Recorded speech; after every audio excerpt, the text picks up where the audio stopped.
যে ঘরে তিনটি আমল চালু থাকবে ওই ঘরে কখনো রিজিকের অভাব হবে না।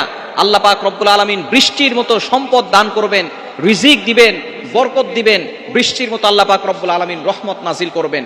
যে ঘরের ভিতরে তিনটি আমল চালু থাকবে, অনেক মা বোনেরা আলহামদুলিল্লাহ আমল করা শুরু করেছেন, অনেক মা বোনেরা আলহামদুলিল্লাহ দিনের পথে ফিরে এসেছেন, অনেক ইয়াং পিপল যুবকরাও তারা দিনের পথে সঠিক পথে ফিরে এসেছেন। সুতরাং ঘরের ভিতরে তিনটি আমল চালু রাখবেন। নাম্বার ওয়ান, এক নাম্বার হচ্ছে ঘরে যখনই প্রবেশ করবেন তখনই সালাম দিবেন। সালাম, আসসালামু ক্বাবলাল কালাম, কথা বলার আগে ঘরের ভিতরে সালাম দিতে হবে। যেই ঘরে সালাম দিয়ে প্রবেশ করা হয় ওই ঘরে কখনো শয়তান প্রবেশ করতে পারে না।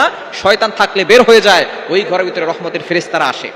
এবং যখন সালাম দিবেন তখন ঘরের ভিতরে আল্লাহ পাক রব্বুল আলামিন পবিত্র রিজিক দান করবেন। আল্লাহ নিজে বলছেন 18 নম্বর পারা 17 নম্বর পৃষ্ঠার 13, 14, 15 নম্বর লাইন, সূরাতুন নূরের 61, 61 নম্বর আয়াতে রব্বুল আলামিন বলেন, ফাইদা দাখালতুম বুয়ুতান ফাসাল্লিমু আলা আনফুসিকুম তাহিয়াতাম মিন ইনদিল্লাহি মুবারাকাতান তাইয়্যিবা।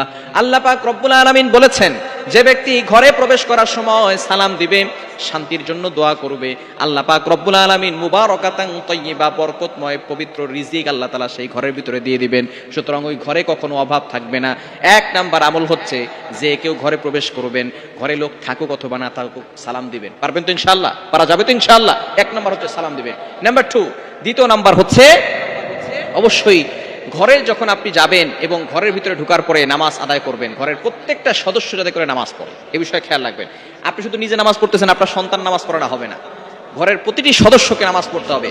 আল্লাহ পাক রব্বুল আলামিন কোথাও কিন্তু নামাজ পড়ার কথা বলেন নাই। কোরআন কারীমের ভিতরে আল্লাহ তাআলা 82 জায়গায় নামাজের কথা বলেছেন, কিন্তু কোথাও আল্লাহ পাক রব্বুল আলামিন নামাজ পড়ার কথা বলেন না। আল্লাহ তাআলা বলেছেন, ওয়া আকিমুস সালাহ ওয়া আতুজ যাকাত, এস্টাবলিশ প্রেয়ার, নামাজ কায়েম করো।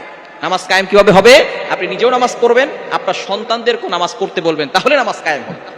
শুধু আপনি নামাজ পড়তেছেন, হাজী সাহেব হজ করে আসছেন, আপনি নামাজ পড়তে পড়তে সেজদা দিতে দিতে আপনার কপালে দাগ পড়ে গেছে, কিন্তু আপনার সন্তান, কলিজার টুকরা সন্তান 20 বছর হয়ে গেছে, 25 বছর হয়ে গেছে, এখনো তারা নামাজ পড়ে না। মনে রাখবেন, কোশ্চিন কালেও আপনার ঘরের ভিতরে শান্তি আসবে না। ঘরের প্রতিটি সদস্যকে নামাজ পড়ার জন্য বাধ্য করতে হবে। 7 বছর বয়সের থেকে সন্তানকে নামাজ পড়া শিখাবেন, 10 বছর বয়সের সময় সন্তানকে নামাজের জন্য শাসন করবেন, পিটাবেন। নবী সাল্লাল্লাহু আলাইহি ওয়াসাল্লাম নিজে বলে দিয়েছেন। সুতরাং 10 বছর বয়সে সন্তান না বালেগ হয় না। বালেগ হওয়ার আগে যদি আপনাকে নবী সাল্লাল্লাহু আলাইহি ওয়াসাল্লাম নামাজ পড়ার জন্য সন্তানকে শাসন করতে বলেন, তাহলে 20 বছরের সময় যদি সেই সন্তান নামাজ না পড়ে, তাহলে আপনি কেন তাকে শাসন করছেন না? তাহলে ছোটবেলা থেকেই সন্তানকে নামাজ পড়া শেখাতে হবে। নামাজ পড়বেন, ঘরের ভিতরে রিজিক আসবে। 3 নাম্বার হচ্ছে কোরআন তেলাওয়াত করা, বিশেষ করে মাগরিবের নামাজের পরে সূরা ওয়াকিয়ার তেলাওয়াত করা। আব্দুল্লাহ ইবনে মাসউদ রাদিয়াল্লাহু তাআলা আনহু, তিনি যখন অসুস্থ হয়ে পড়লেন, তখন ছিলেন খলিফা ওসমান রাদিয়াল্লাহু তাআলা আনহু। তিনি বললেন, চলো যাই আমরা আব্দুল্লাহ ইবনে মাসউদকে দেখে আসি। আব্দুল্লাহ ইবনে মাসউদ রাদিয়াল্লাহু তাআলা আনহু